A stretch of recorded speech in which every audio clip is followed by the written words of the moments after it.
অবশেষে পাকিস্তানে ভারতের যুদ্ধবিমান ভূপাতিতের ভিডিও সামনে আসলো। এরই মধ্যে সেই ভিডিও প্রকাশ করেছে বার্তা সংস্থা Reuters.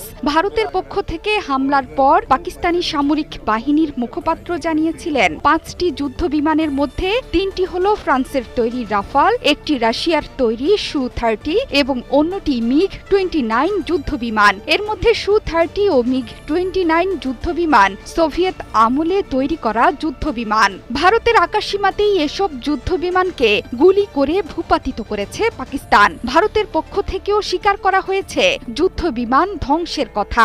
I can confirm you that 5 Indian aircrafts, including 3 Rafale, 1 Su-30 and 1 MiG-29 have been shot down, and 1 Heron drone has also been shot down. পাকিস্তানের সঙ্গে চলমান উত্তেজনার মধ্যে গেল